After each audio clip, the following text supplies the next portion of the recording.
আগের সপ্তাহতে যে ভিডিও দিয়েছিলাম তাতে আমরা অনুশীলনী 11 এই 4 দাগ পর্যন্ত অঙ্ক করেছিলাম এবং বলেছিলাম 5 দাগের পর থেকে লাস্ট অবধি আর একটা ভিডিও করব। তো আজকে আমরা 5 দাগ থেকে অঙ্কগুলো করব। তো দেখো প্রথমেই 5 দাগের অঙ্ক কি রয়েছে, কোন বৃহত্তম সংখ্যা দ্বারা 624 এবং 1196 বিভাজ্য। গসাগু হচ্ছে সংখ্যাগুলির গসাগু হচ্ছে সেই সংখ্যা মানে বৃহত্তম সংখ্যা যেটা দিয়ে সংখ্যাগুলি বিভাজ্য। ঠিক আছে, তো আমরা কি করতে হবে, কোন বৃহত্তম সংখ্যা দ্বারা বিভাজ্য, সে যতগুলোই সংখ্যা থাক, শুধু দুটো নয়, যতগুলোই সংখ্যা থাক, একটা থাক, দুটো থাক, তিনটে, চারটে, যতগুলোই থাক, সর্বক্ষেত্রে আমাদের কি করতে হবে, বৃহত্তম সংখ্যা বললেই গসাগু বের করতে হবে। তাহলে চলো আমরা 5 দাগের কয়ের অঙ্কটা করি। 5 দাগের ক কি আছে, 624 আর 1196।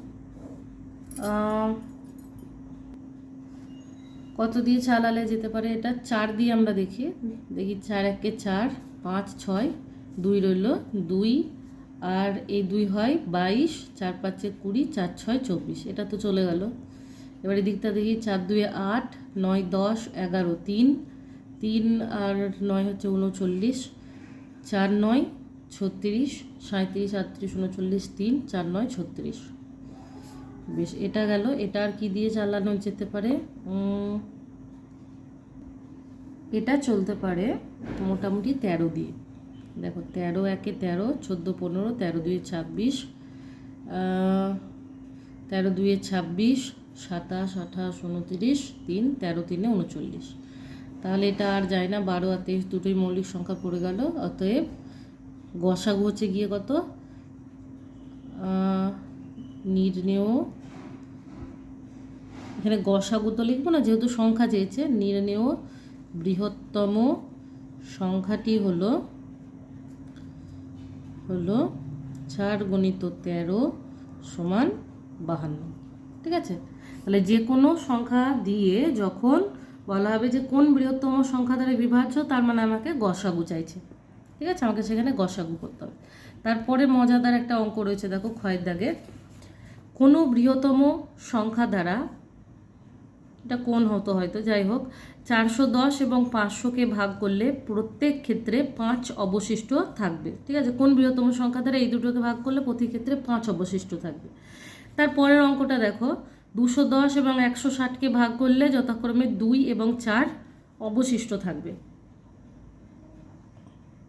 তো এই অবশিষ্ট থাকার অঙ্কগুলোতে কি করতে হবে, অবশিষ্ট যেটা বলা হয়েছে সেটাকে প্রথমেই বাদ দিয়ে দিতে হবে। ঠিক আছে, তারপর গসাগু করতে হবে। দেখো ক্ষয়ের দাগের অঙ্কটা করি। ক্ষয়ের দাগের কী যেন আছে, 410 আর 500। ঠিক আছে, আর একটা সংখ্যা কত আছে, 500। 410 থেকে আমরা কত বাদ দেবো, 5 বাদ দেবো, 500 থেকে 5 বাদ দেবো, তাহলে কত পড়ে রইলো, 405, আর এখান থেকে হলে পরে 495, যেহেতু দুটো থেকেই 5 বাদ দিয়েছি। এবার 405 ও 495 এর গসাগু সমান কীরকমভাবে হবে, এখানটাই করতে পারি, এখানটাই করতে পারি, বেশ এখানেই করি। 405 আর 495, লাস্টে 5 আছে মানে 5 দিয়ে যাবে, 5 8 40, 5 1 5, 5 9 45, 46 47, 48 49 4, 5 9 45। এই দেখো আবার সেই একই সমস্যা, এটাকে আমি 8 না করে 4 করেছি, মানে ইংরেজি 8 করে ফেলেছি। আমি নিজে যেহেতু ইংরাজিতে অঙ্কগুলো করি, তো সেই জন্য আমার এই 8 আর 4-এর সময় গোলমাল হয়ে যায়। যাই হোক, দেখো 5 8 40, 5 1 5, 5 9 45, 5 9 45। ঠিক আছে, আবার 9 দিয়ে যাবে, 9 9 81, 9 11 99 সমান কত হবে, 5 9 45। তাহলে কোন সংখ্যা দ্বারা এই দুটি বিভাজ্য, এবং বিভাজ্য হলে প্রতি ক্ষেত্রে 5 অবশিষ্ট থাকবে, তাহলে কি না 45 দ্বারা। উত্তর কি লিখবো, অতএব 45 দ্বারা ভাগ করলে প্রতি ক্ষেত্রে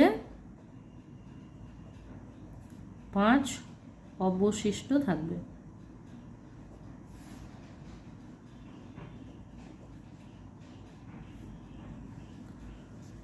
ঠিক আছে, গয়ের দাগের অঙ্কটা আমরা করব, কারণ গয়ের দাগের অঙ্কটায় আলাদা আলাদা করে দুটো বলা হয়েছে অবশিষ্ট থাকার কথা, তো আলাদা আলাদা হলে আলাদা আলাদাভাবে করতে হবে। 210 থেকে থাকবে বলেছে 2, আর 160 থেকে বলা হয়েছে থাকবে 4। 210 থেকে বাদ দিলে 2 বাদ দিলে কত হয় 208, আর এই ক্ষেত্রে কত হয় 156।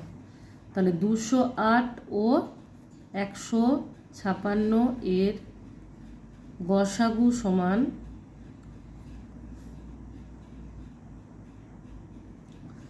208 আর 156। কত দিয়ে যেতে পারে? 4 দিয়ে, 4 3 12, 13 14 15, 4 9 36। বেশ, 4 দিয়ে চালাই আমরা। 4 5 20, 4 2 8, 4 3 12, 13 14 15, 4 9 36। 13 দিয়ে যাবে এরপর, দেখো 13 4 52, 13 3 39। তাহলে 14 13 4 কত হয় না 52, সমান কত 4 গণিত 13 সমান 52। অতএব কি লিখবো? যে এই জায়গাগুলোতে তোমরা এরকম করতে পারো, নির্ণেয় গসাগু এই কথাটা লিখতে পারো। হ্যাঁ, নির্ণেয় গসাগু সমান 52। আচ্ছা, অতএব কি না 52 দ্বারা ভাগ করলে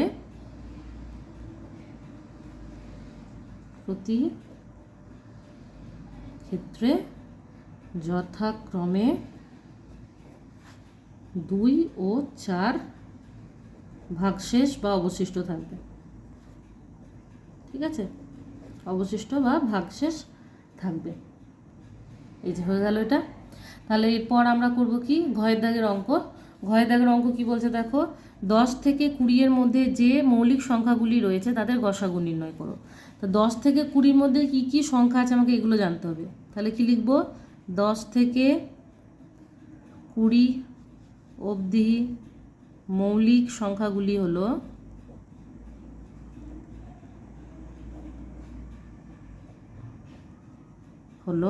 কি কি?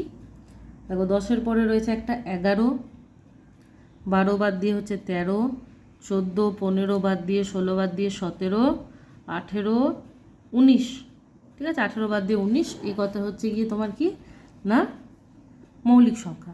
এদের গসাগু কত হবে? এদের গসাগু 1 হবে, কারণ এগুলো সবগুলোই তো মৌলিক সংখ্যা, কোনোটাই কোনোটা দিয়ে বিভাজ্য নয়। তাহলে অতএব কি এদের মৌলিক সংখ্যাগুলির গসাগু সর্বদা কি হয়? 1 হয়। অতএব এদের নির্ণেয় গসাগু হবে 1, কারণ এরা মৌলিক সংখ্যা। ঠিক আছে, এরা মৌলিক সংখ্যা। হয়ে গেল।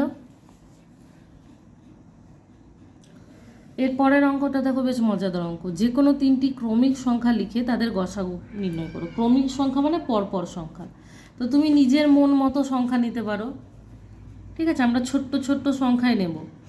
আমরা কি কি নিলাম? মনে করো নিলাম 10, 11 আর 12। এদের গসাগু কি হবে? দেখো 10 এবং 12 এই দুটো 2 দিয়ে গেলেও 11 2 দিয়ে যায় না। অতএব মাঝখানে একটা মৌলিক সংখ্যা থাকায় কি হয়ে যাচ্ছে না 1 দ্বারা সবগুলোকে বিভাজ্য হতে হচ্ছে। সবগুলোই বিভাজ্য হবে তবেই না তোমার সেটাকে আমরা গসাগু বলবো। তাহলে 1 দিয়েই কেবলমাত্র সবগুলো বিভাজ্য।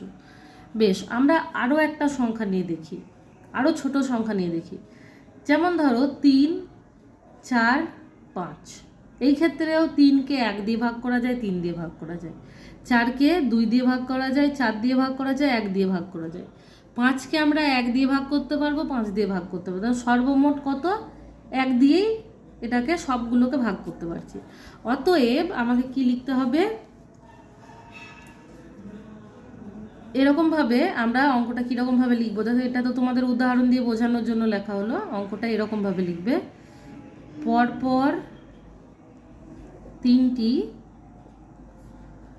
ক্রমিক সংখ্যা হলো 10, 11, 12। ক্রমিক সংখ্যার মধ্যে একটি মৌলিক সংখ্যা থাকায় এদের গসাগু হবে 1। ঠিক আছে, আর তোমাকে কিচ্ছু লেখার দরকার নেই, জাস্ট এইটা লিখে দেবে। আচ্ছা, কিছু কেটে গেছে, আমি এটা অ্যাডজাস্ট করে নিই। এই যে পরপর 3টি ক্রমিক সংখ্যা হলো 10, 11, 12। ক্রমিক সংখ্যার মধ্যে একটি মৌলিক সংখ্যা থাকায় এদের গসাগু হবে 1। ঠিক আছে, তারপরের অঙ্কটা দেখো, এতে আবার গুণিতকের গল্প আছে। কি বলছে, 12-এর 3টি গুণিতক লিখো এবং তাদের গসাগু নির্ণয় করো। এখানেই তোমাদের বলে দিই গসাগু কত হবে, 12ই হবে। তার কারণ হচ্ছে কোনো সংখ্যার যতগুলোই গুণিতক থাক না কেন, সেই গুণিতকগুলোর গসাগু সবসময় সেই সংখ্যাটি হয়। ঠিক আছে, তো তবুও তোমাদেরকে আমি একবার করে দেখিয়ে দিচ্ছি কীরকমভাবে। ধরো আমরা 12 ঘরের প্রথম থেকে ধরি। 12 2 কত হয়, 24। 12 3 36, 12 4 48। তো এই কটা যদি আমরা গসাগু করি, দেখো 4 দিয়ে তো যাচ্ছি, 4 6 24, 4 9 36, 4 12 48। ঠিক আছে, আবার দেখো সেই 2 দিয়ে 3 দিয়ে যাবে, 3 2 6, 3 3 9, 3 4 12। আর কোনো কিছু দিয়ে যায় না সবগুলো, অতএব 4 আর 3। অতএব নির্ণেয় গসাগু সমান 12। ঠিক আছে, অতএব কোনো সংখ্যার গুণিতকের গসাগু হচ্ছে সেই সংখ্যাটি নিজে। এরপর দেখো আবার আছে গুণনীয়কের কথা। একবার গুণিতক করলাম এবং গুণনীয়ক। বলছে 15-এর গুণনীয়কগুলি লিখি, এই গুণনীয়কগুলির গসাগু নির্ণয় করো। এই ক্ষেত্রে কী হবে তাহলে এবার দেখা যাক। 15-এর গুণনীয়ক বার করতে গেলে কী করতে হবে, আমাকে 15কে উৎপাদকে বিশ্লেষণ করতে হবে। 1 দিয়ে তো যাই সবসময়, 2 দিয়ে এটা যাবে না, কারণ 2 দিয়ে গেলে পরে এখানে লাস্টে শূন্য থাকতে হতো, অথবা 2-এর কোনো গুণিতক থাকতে হতো। তাহলে আমরা কি করবো, এটা 3 দিয়ে দেবো, 3 5 15। আর কোনো কিছু দিয়ে যায় না, 5 হয়ে গেছে। অতএব 15-এর গুণিতকগুলি হলো, গুণিতক নয়, গুণনীয়কগুলি হলো কি কি, 1 3 5 আর 15।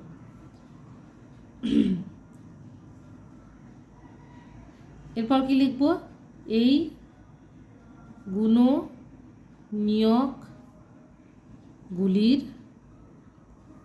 মধ্যে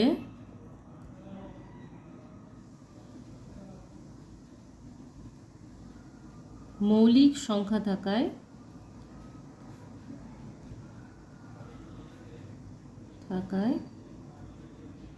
এদের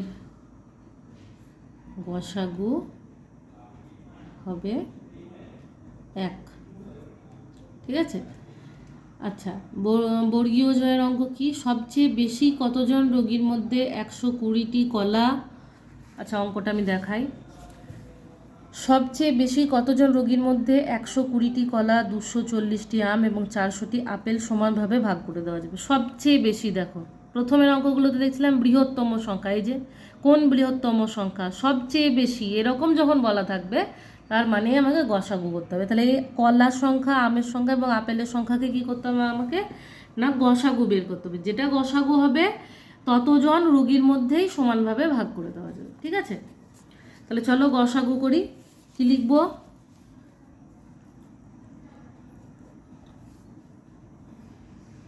একশো 20টি কলা, 240টি আম ও 400টি আপেল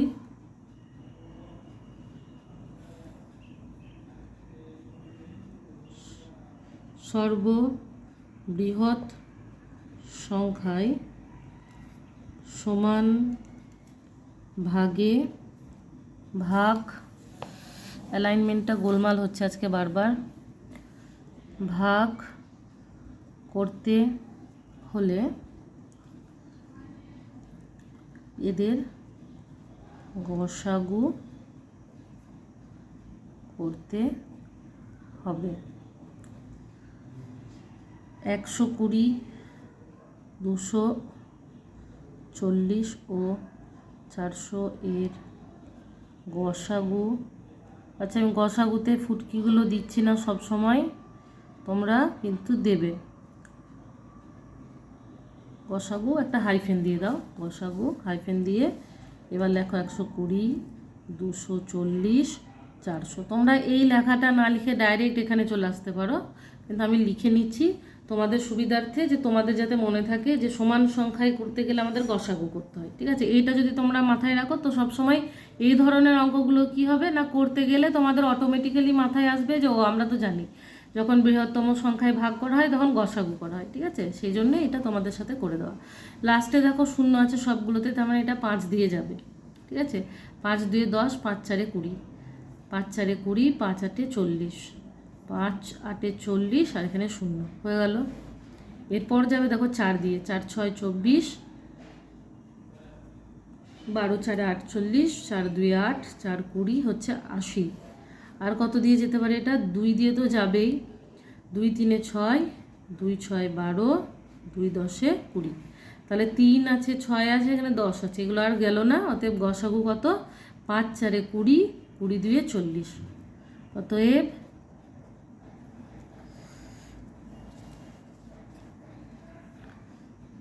নির্ণেয় গসাগু সমান 5 4 20 আর 20 2 কত বললাম না? 40। ঠিক আছে, এবার উত্তর লেখার সময় আমরা কি করব? অতএব 40 না সর্বোচ্চ, এই কথাটা লিখতে হবে, সর্বোচ্চ 40 জনের মধ্যে ফলগুলি সমান ভাগে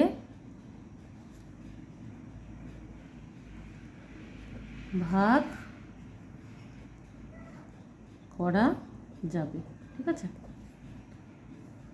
আচ্ছা এরপর দেখো রয়েছে, তুমি বাজারে গিয়ে 60 টাকার স্কেল 84 টাকার খাতা কিনলে, স্কেল এবং খাতার দাম সমান হলে প্রতিটি স্কেলের সর্বাধিক দাম কত হতে পারে?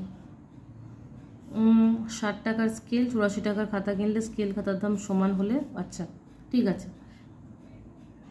এই ক্ষেত্রেও দেখো কি বলা হচ্ছে, সর্বাধিক কত হতে পারে। আর একটা জিনিস কি বলা হচ্ছে, দাম সমান হলে। মানে ধরো 60 টাকার স্কেল কিনেছো, 84 টাকার খাতা কিনেছো, সাপোজ স্কেলের দাম হচ্ছে গিয়ে 5 টাকা, খাতার দামও 5 টাকা, দুটোর দামই যদি সমান হয় তাহলে কতগুলি, এই যে এই টাকাটায় সর্বোচ্চ কতগুলি তুমি কি কিনতে পারতে না, স্কেল কিনতে পারতে। স্কেলের দাম বা স্কেলের সর্বাধিক দাম কত হতো? ঠিক আছে, তুমি এই 5 টাকা ধরেছো, এই দুটো যদি সবগুলোই যদি এই হতো বা দুটোর দাম যেহেতু সমান, তাহলে সর্বাধিক দাম কত হতে পারতো? ঠিক আছে, তো সেই ক্ষেত্রেও আমাদের কি করতে হচ্ছে না, গসাগু করতে হচ্ছে। গসাগুটা কার কার হবে? 60 টাকা স্কেলের দাম আর 84 টাকা খাতার দাম, এই দুটোর গসাগু হবে। আচ্ছা, গসাগু দেখো,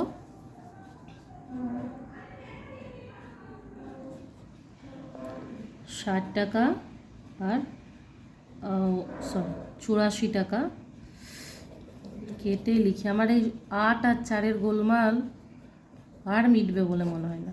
বেশ, যাই হোক, দেখো 2 দিয়ে তো যাচ্ছে, আমরা 2 দিয়ে চালাবো। 2 3 60, সরি 2 3 60, 2 4 8, 2 2 4, এবার রইল কত?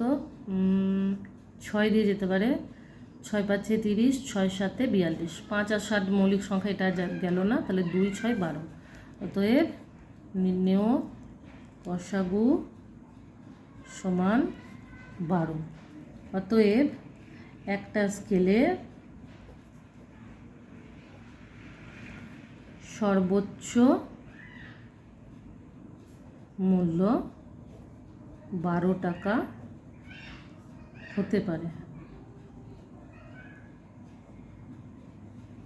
ঠিক আছে, আচ্ছা পিঠফলাইও দেখো,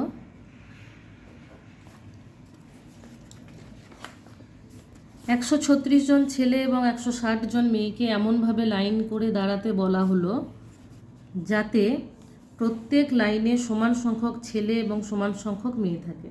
তাহলে 135 জন ছেলে এবং 160 জন মেয়ে, এদেরকে এমন লাইনে দাঁড়াতে বলা হয়েছে প্রত্যেক লাইনে সমান সংখ্যক থাকবে। তার মানে ভাবো, মনে করো সাপোজ মনে করো একটা লাইনে মানে একটা করে লাইন করা হলো, একটা লাইনে মনে করো ছেলে আছে 10টা, তো মেয়েও হতে হবে কটা, 10টা, সমান সংখ্যক যেহেতু বলেছে। তাহলে প্রতি লাইনে সর্বাধিক কতজন দাঁড়াতে পারবে? এই দেখো এখানেও সেই সর্বাধিক, এই যে সর্বাধিক, সর্বোচ্চ, সবচেয়ে বড়, সর্ববৃহৎ, সবচেয়ে বেশি, এই ধরনের আছে মানে আমাকে সেই জায়গায় আমরা কি জানবো, যে এই অঙ্কটায় আমাকে গসাগুই করতে হচ্ছে। ঠিক আছে, তার মানে 135 জন ছেলে এবং 180 জন মেয়ের গসাগু বের করবো। তাহলে সর্বাধিক কতগুলো, মানে প্রতি লাইনে সর্বাধিক কতজন করে দাঁড়াতে পারো আমাদের বেরিয়ে যাবে।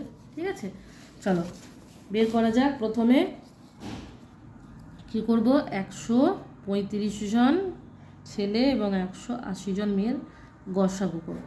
5 দিয়ে যাবে, 5 দিয়ে 10, 5 7 35, 5 3 15, 16 17 18, 5 6 30, আবার 3 দিয়ে যাবে, 9 দিয়ে চালিয়ে দিই, 9 3 27, আর 9 4 36, 3 আর 4 চললো না, 5 9 কত হয়, 45। অতএব নির্ণেয় গসাগু সমান 45।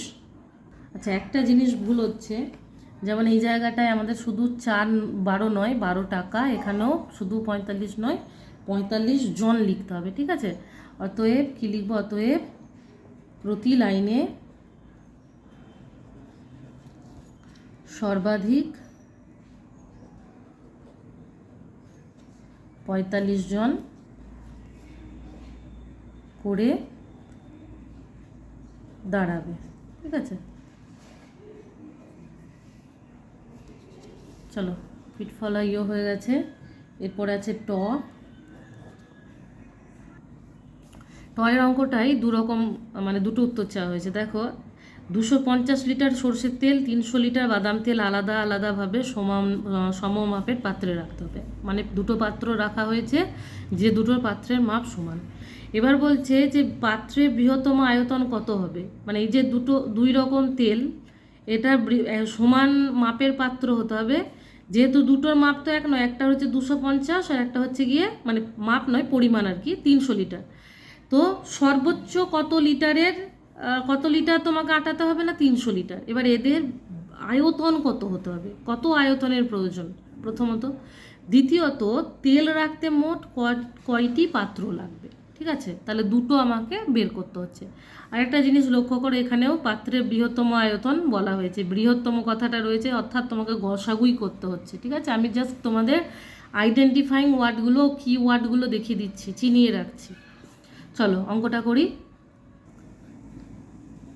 চলো 250 লিটার আর তার সাথে কত, 300 লিটার, এই দুটো গসাগু করি। প্রথমে 10 দিয়ে জ্বালাই, 10 25, 10 30, 5 5 25, 5 6 30, 5 আর 6 আর চললো না, 5 10 50। অতএব নির্ণেয় গসাগু সমান 50 লিটার।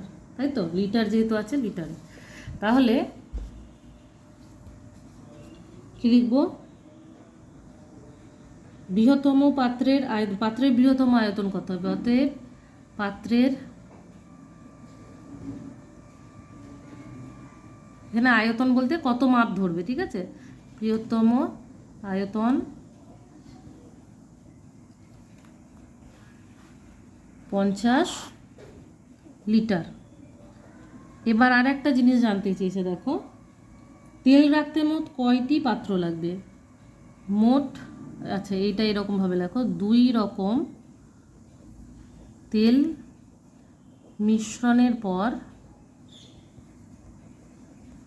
মোট তেল সমান 250 লিটার যুক্ত 300 লিটার সমান 550 লিটার। দেখো, একটা পাত্রের আয়তন হচ্ছে কত, 50 লিটার। তাহলে 550 লিটারে কতগুলো পাত্র লাগবে। তাহলে কি লিখব, একটি, মানে আমরা যে কথাগুলো বলছি সেগুলোই লিখতে হচ্ছে আমাদের, তাই তো। একটি পাত্রের আয়তন 50 লিটারের হলে 550 লিটার তেলের জন্য প্রয়োজন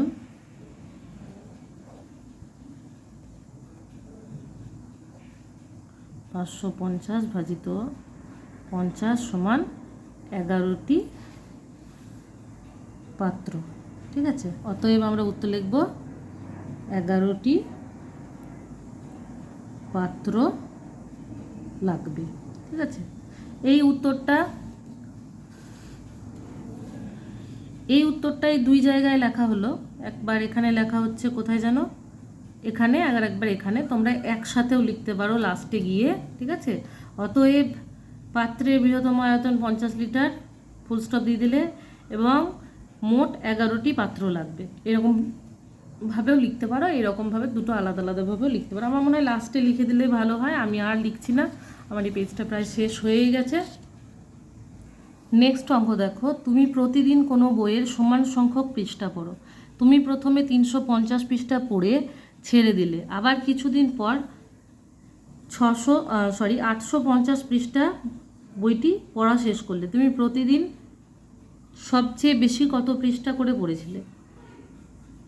মানে তুমি প্রতিদিন সমান সংখ্যক পড়ো। প্রথমে 350 পৃষ্ঠা পড়ে ছেড়ে দিয়েছো, তারপর আবার কিছুদিন পরে 850 পৃষ্ঠার বইটি শেষ করলে। তার মানে তুমি এই যে টোটাল কত পাতা পড়েছো?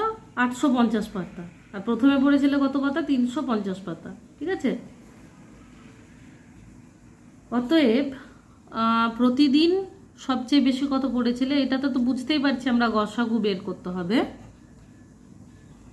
আচ্ছা, মানে এই জায়গাটাই হচ্ছে এরকম যে প্রথমে তুমি যত পৃষ্ঠা পড়েছো আর টোটাল বইয়ের পৃষ্ঠা যত, দুটোকেই তোমাকে কি করতে হচ্ছে, মানে একটা গড়ে নিয়ে আসতে হচ্ছে। গড় আনতে গিয়ে আমাকে গসাগু করতে হচ্ছে। ঠিক আছে, গসাগু করলে তোমার পার ডে কত পাতা করে পড়েছো পেয়ে যাবে। পার ডে যেহেতু বলা হচ্ছে গিয়ে কি সমান সংখ্যক, তাহলে একদিন তুমি যা পড়েছো বাদ বাকি দিনগুলোতেও তাই পড়েছো, এটাই বোঝাতে চাইছে। ঠিক আছে, তো চলো আমরা কথা না বাড়িয়ে ডয়ের দাগের অঙ্কটা করব। কত আছে? 350 আর একটা হচ্ছে 850। 10 দিয়ে প্রথমে চালাও, 35, আর এখানে রয়েছে কত? 85। 5 দিয়ে গেলে 5 7 35, 5 একে 5, 6 7 8, 5 7 35, 7 আর 17। অতএব নির্ণেয় গসাগু সমান 50। অতএব ডিরেক্ট উত্তর লিখব। অতএব প্রতিদিন আমি 50 পৃষ্ঠা করে পড়েছিলাম। ঠিক আছে, 50 পৃষ্ঠা করে পড়েছিলাম। সাইকেল আরোহী ঘন্টায় সমান গতিতে প্রথম দিন একটা গন্তব্যস্থলে গেল, যার দূরত্ব হচ্ছে 64 কিলোমিটার। ঠিক আছে, ঘন্টায় সমান গতিতে, মানে প্রত্যেকটা ঘন্টায় ওর গতিবেগ 1 ছিল। 64 কিলোমিটার গিয়েছে, যত ঘন্টা লেগেছে তত ঘন্টাতে একই গতিবেগ ছিল। পরের দিন অন্য একটা স্থানে গেল, যার দূরত্ব 80 কিলোমিটার। ঠিক আছে, সে প্রতি ঘন্টায় সবচেয়ে বেশি কত কিমি বেগে সাইকেল চালিয়েছিল? তাহলে এটাতেও যা গতিবেগ, এটাতেও তাই গতিবেগ। তাহলে আমাকে দুটো দূরত্বর মধ্যে দেখতে হবে কি না কমন কি থাকছে। যেটা কমন থাকবে সেটাই হচ্ছে গিয়ে ওর কি না গড় গতিবেগ দাঁড়িয়ে যাবে। চলো দেখি, চলো লাস্ট অঙ্ক আজকে ডয়ে শূন্যর অঙ্ক কি রয়েছে না 64 কিলোমিটার। আচ্ছা, এখানেও সে একটা ভুল হয়েছে, এগুলো বলতে গিয়ে আমার মনে পড়ে যাচ্ছে। এখানে কি লিখতে হতো না পৃষ্ঠা কথাটা লিখতে হতো।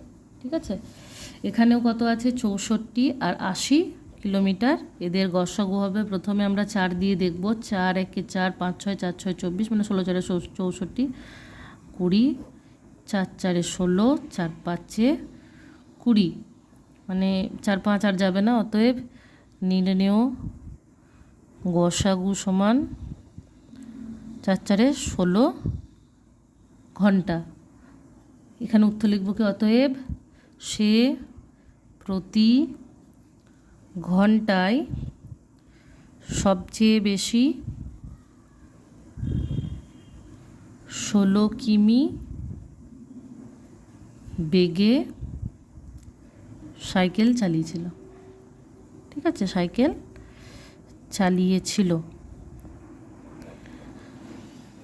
তো এই ছিল আজকের ভিডিও। কমেন্ট করে জানাবে কেমন লাগছে ভিডিওগুলি, আর ভালো লাগলে অবশ্যই একটা লাইক করবে এবং বন্ধুদের সঙ্গে আরও বেশি বেশি করে শেয়ার করবে, যাতে চ্যানেলের রিচ অনেকটা বাড়ে এবং আমি ভিডিওগুলো আরও দ্রুত এবং আরও নতুন নতুন ভিডিও করতে উৎসাহিত হয়।